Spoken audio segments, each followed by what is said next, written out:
The laugh came before the applause. Not loud, not joyful, just sharp enough to sting. My father laughed when my name was mentioned. Not announced, not honored, just acknowledged as Aiden's sister who managed to show up. That laugh echoed louder in my chest than the cheers for my brother ever could. I stood there, hands folded in front of me, heels sinking slightly into the soft grass of the university lawn, watching my family celebrate the son they always believed in and ignore the daughter they never did. Before we go any further, hey family, if stories like this hit home, subscribe, drop a hello in the comments, and tell me where you're watching from. Your support keeps these stories alive. Now let me tell you how a single laugh shattered 23 years of silence. The envelope had been sitting on my desk for 3 days. Cream-colored, thick paper, expensive. The kind of envelope that screamed status before you ever opened it. My assistant had placed it neatly beside my morning coffee, like it was just another document waiting for approval. But it wasn't. Because written across the front in my mother's perfect cursive was just one word: Sophia. Not Dr. Jenkins, not Mrs. Brown, not CEO, just Sophia. Like I was still 17, like I hadn't built a life, like I hadn't become anything worth acknowledging. I stared at it longer than I care to admit. Finally, I opened it. Inside was my brother's graduation announcement. Aiden Jenkins, MBA, top private university. Gold lettering, glossy finish. The golden child finishing his golden path. I felt that familiar twist in my stomach, the one that always showed up when my family's pride had nothing to do with me. Then I saw the note. Your father expects you to attend and contribute generously. Aiden worked hard for this, unlike some people who took shortcuts. Shortcuts. I read that word 3 times. Shortcuts. That's what they called my scholarships, my night classes, my 60-hour work weeks, my climbing from nothing while they slept comfortably. 23 years since I left home, and they still found a way to shrink me. Miss Jenkins? My assistant stood at the door. The Henderson acquisition papers are ready for signature. I looked from the invitation to the contract worth 8 figures. Cancel my meetings next Saturday, I said calmly. I'm attending a graduation. Her eyebrows lifted. I never took personal days. And pull every Jenkins family account, all of them. Something in my voice made her nod without asking why. This time, I wasn't staying invisible. Aiden and I used to be close. Back when he was 5 and I was 16, before I became the problem child. I taught him how to tie his shoes, helped him with math homework, shielded him from my father's temper. Then I left. Scholarship in hand, 1 suitcase, no safety net. That's when the story changed. Your sister abandoned us, my mother told him. She chose pride over family. And slowly, he became them. Private schools, legacy admissions, a trust fund cushioning every stumble. I watched it all from a distance. Spring break photos in Cancun while I worked double shifts, internships arranged through Dad's connections while I cleaned office buildings at night. People commented on his posts. Following in your father's footsteps, future corporate star. My father worked middle management. Comfortable, unremarkable, but they acted like he built an empire. What they didn't know? I actually did. That Friday night, my office lights were the only ones still on. Elena, my CFO, sat across from me with a thick folder. Jenkins file, she said softly. It's extensive. I flipped it open. Jenkins Sales Solutions, my father's employer for 15 years. Acquired 8 months ago by my holding company, Meridian Investments. They never connected the dots. Why would they? Professionally, I used my married name, and corporate ownership is designed to be invisible. I didn't build my empire loudly. I built it correctly. The mortgage file sat underneath. My parents' house, refinanced again and again. Private school tuition, a boat, kitchen remodel. Now 60 days delinquent. The bank? First Heritage, which I had also acquired 6 months ago. I stared at the numbers. I had 30 days to decide what kind of daughter I was going to be. Come home, David said gently over FaceTime. You don't have to carry this alone. I'm going to the graduation, and I'm done pretending. He didn't argue. He knew. Some bridges don't collapse. They're burned on purpose. Graduation day arrived bright and loud. Families filled the campus lawn with folding chairs and banners. I sat in my car for a moment watching parents hug their children. I wore a simple black dress, clean, understated, expensive in ways that didn't scream. I wasn't there to impress. I was there to remember. There she is, my mother's voice, sharp, measured. Well, look who decided to show up. She scanned me with practiced judgment. We're collecting for Aiden's apartment deposit. Being family, you should contribute, despite your situation. My situation? I smiled. We'll see. She frowned, already annoyed by my refusal to shrink. I took my seat near the back, invisible again, until my phone buzzed. Angela, they're already talking about you. Dad's drinking. Just be careful. I silenced the phone. The ceremony began. Aiden crossed the stage to thunderous applause. My father stood and whistled. My mother cried dramatically. Banners waved. And I stayed seated, hands folded, watching a family celebrate a son while pretending the daughter didn't exist. When the crowd surged forward, Angela found me. They're hosting a reception at the country club, she whispered. Dad says you're expected. Expected? I stood. Oh, I'll be there, I said quietly. They've waited long enough. Grandview Country Club had never changed. Same white columns, same polished marble floors, same old money silence that judged you before you spoke. The place where my parents celebrated every milestone that mattered. Just never mine.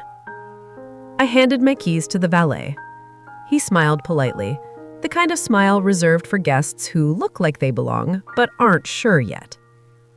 I belonged. I just didn't need his approval. Inside, the oak ballroom buzzed with laughter, champagne flutes clinking, and carefully rehearsed pride. The Jenkins family had arrived, and so had their favorite sport, public humiliation. Oh, wow, she actually came. That voice belonged to my Aunt Carol. Loud enough to travel, soft enough to pretend innocence. I stepped into the room. The conversations died instantly. 50 faces turned toward me, scanning, judging, deciding where I ranked in the social hierarchy. My dress wasn't flashy, no labels on display, no diamonds screaming for attention. That alone confused them. Aiden stood near the center, MBA sash draped proudly over his shoulders, his girlfriend clinging to his arm like a future she was already budgeting. His smile faltered when he saw me. Not hatred, something worse. Uncertainty. Hey, Sophia, he said, forcing warmth. Congrats, I replied sincerely. He nodded, clearly not expecting kindness. That's when my father appeared. Drink in hand, tie loosened, confidence fueled by applause and alcohol. Well, well, he said loudly. Look who finally decided to show her face. The room leaned in. This was entertainment now. Didn't think you'd show up without being dragged, he continued. Tell me, sweetheart, did you bring a gift or are excuses still your specialty? Laughter rippled through the room. I felt it then, that familiar pressure behind my ribs. Not fear, control.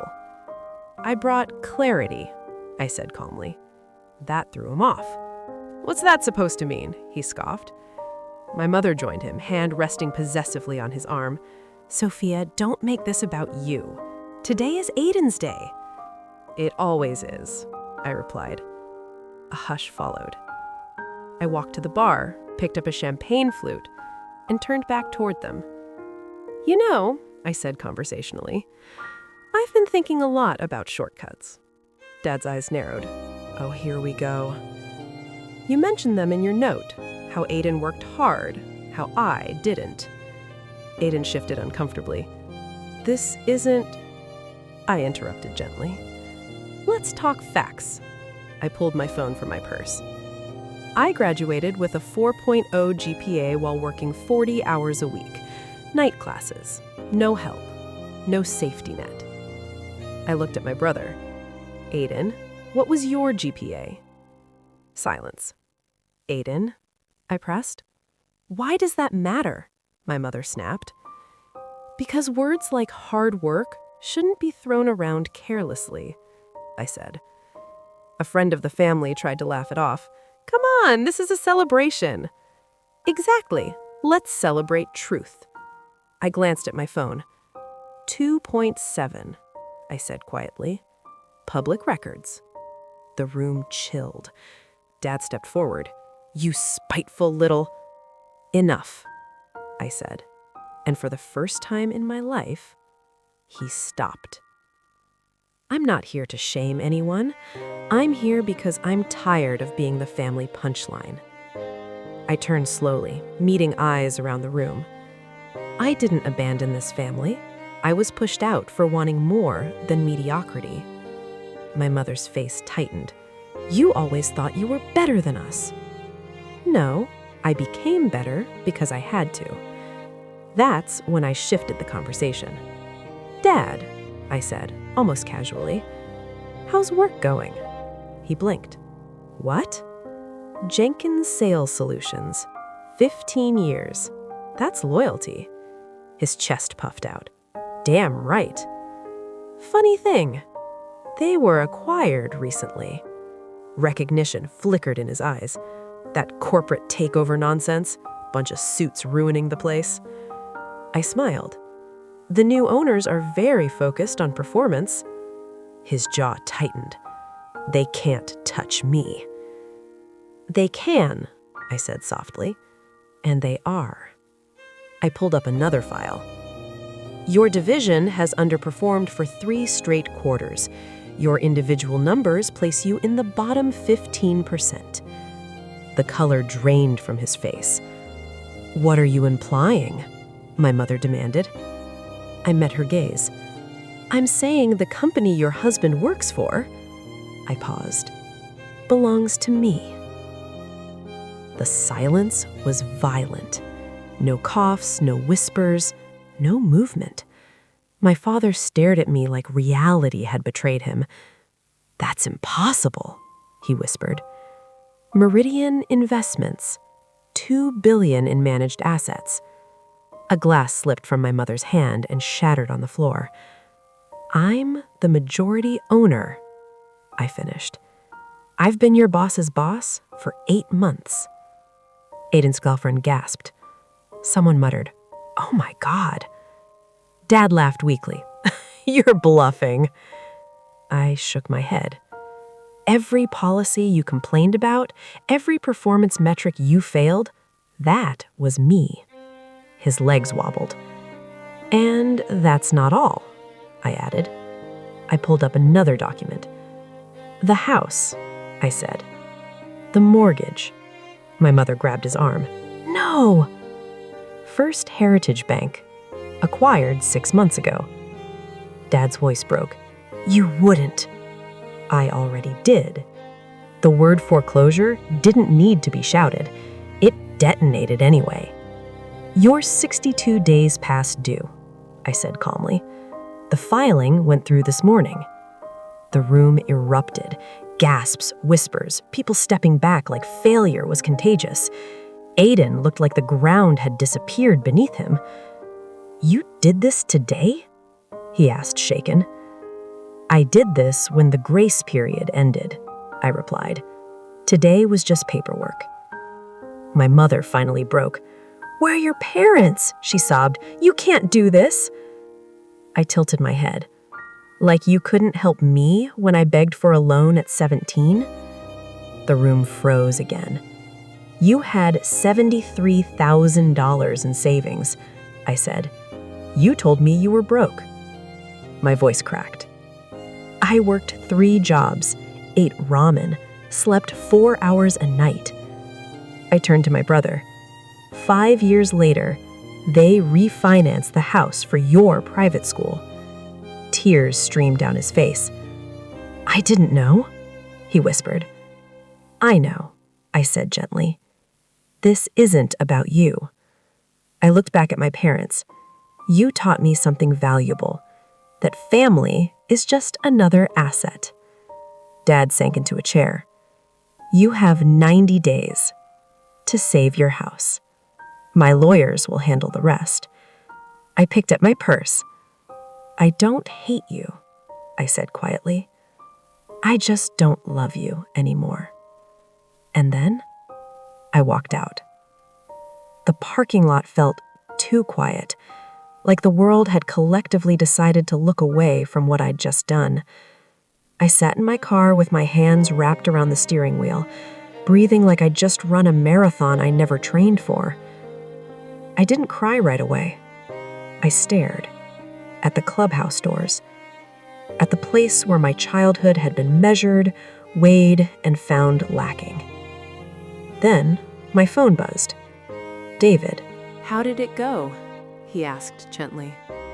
I swallowed. "I burned it all down," I whispered. A pause. "And how do you feel?" I searched myself for the answer. Powerful? Victorious? Satisfied? "No," I said honestly. "I feel empty, but lighter." "That's freedom," he replied softly. "It never feels how we imagine." I drove without direction for a while, past families heading to dinner, past couples laughing on sidewalks, past a life that looked normal, untouched by the wreckage I'd just caused.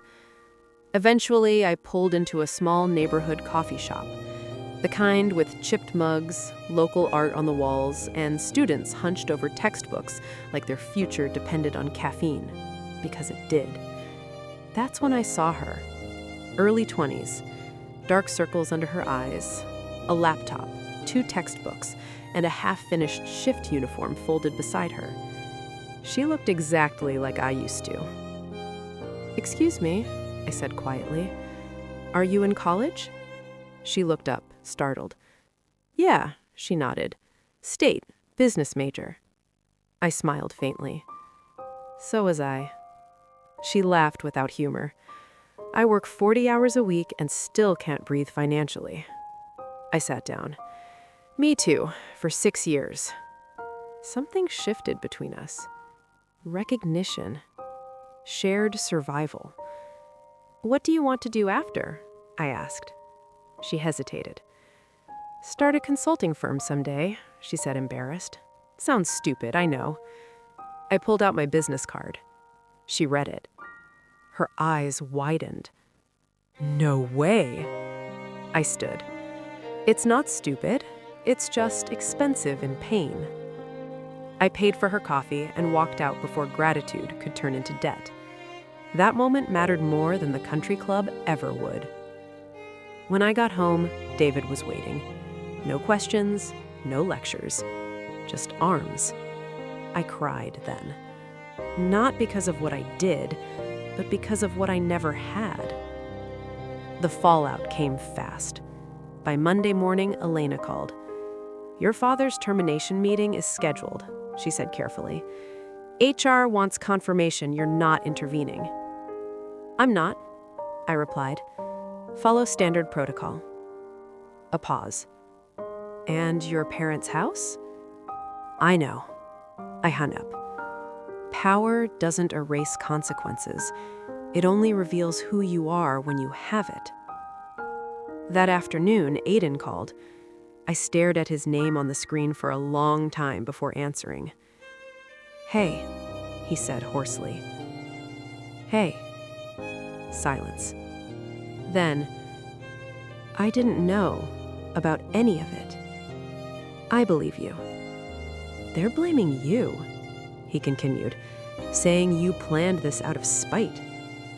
"I did plan," I said calmly, "just not out of spite." Another pause. "Do you hate them?" I thought about it. "No," I said. "I hate what they did." "Do you hate me?" That one hurt. "No," I said immediately. "I never did." He exhaled shakily. "I don't know how to exist between you now." "You don't have to choose. Just don't lie to yourself." We said goodbye without closure. Sometimes honesty is the only mercy left. 3 weeks later, Angela visited. She brought wine and silence. "They're unraveling," she said quietly. "Dad's drinking more. Mom's pretending this is temporary." "They always did," I replied. "You okay?" I nodded. "I'm grieving," I admitted. "Not them, the parents I should have had." She squeezed my hand. "That's the hardest loss," she said. 90 days passed. The house sold. Not to me. I didn't save it. I didn't destroy it either. I let the system they trusted do what it always does. My parents moved into a smaller rental. Aiden postponed his big career launch. Life recalibrated. Reality always does. Months later, I stood on a stage. Not at a graduation, at a scholarship fund launch. For first-generation students. For kids who worked too hard for too little. I told my story, without names, without revenge, just truth. The applause felt different. It didn't demand anything from me. That night, I checked my phone. A text from an unknown number. "Dad, I finally understand. I'm sorry. I should have been better." I stared at it. Long. Then I put the phone down. Some apologies come too late to fix anything, but they still matter. Just not to me anymore. I walked onto the balcony, city lights glowing. David joined me. "Would you do it again?" he asked. I thought of the girl in the coffee shop, of the nights I starved, of the silence where love should have been. "Yes," I said, "but differently." "How?" "I'd still tell the truth, but I wouldn't wait 23 years. Freedom isn't revenge, it's release. And some families teach you exactly how strong you are by failing you completely." I didn't reply to my father's message. Not that night, not the next morning, not even a week later. Because healing doesn't always look like forgiveness. Sometimes it looks like silence without guilt. The day the house officially changed ownership, it rained. Not dramatic rain, not movie rain, just steady, quiet, uninterested. I drove past the street once. Didn't stop, didn't slow down. I realized something unexpected in that moment. The house had never been home. It was just a building where I learned how to survive without love. Aiden reached out again months later. We met at a diner halfway between our lives. He looked older. So did I. "They're not doing great," he said carefully. "I figured. Dad wants to see you." I stirred my coffee. "I don't think I'm ready." Aiden nodded. "I get it." Then he surprised me. "But I am." That's when I understood. Every child chooses their own reckoning. Later that year, my company crossed a line I once thought was impossible. 7 figures. Not overnight, not luck, just relentless consistency born from neglect. Funny how that works. David and I celebrated quietly. No champagne showers, no Instagram posts, just takeout on the floor of our living room. "You know," he said, "you could stop proving yourself now." I smiled. "I know," I replied, "but I don't want to." The scholarship fund exploded faster than expected. Stories poured in. Kids who slept in cars, kids who worked graveyard shifts, kids whose families loved them but couldn't help.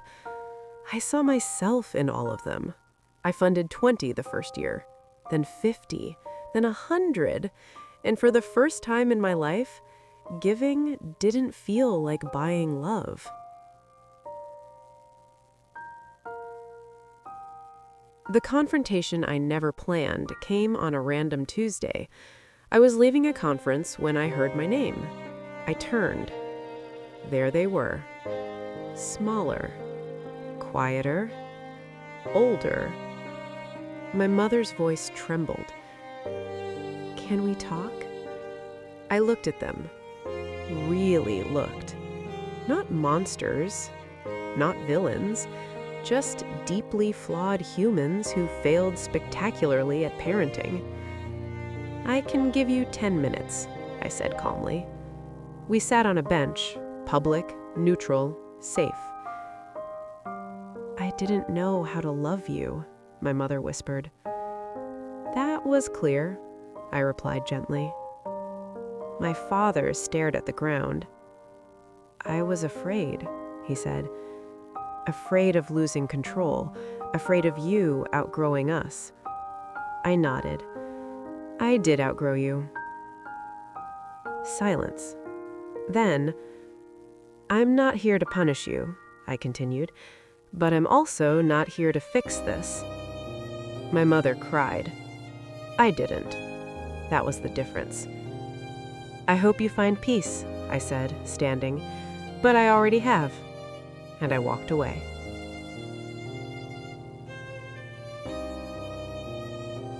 Some people wait their whole lives for closure. If this story moved you, don't forget to like and subscribe. Your support keeps these real, emotional stories alive. Comment where you're watching from, because the next story is even more intense, and you won't want to miss it.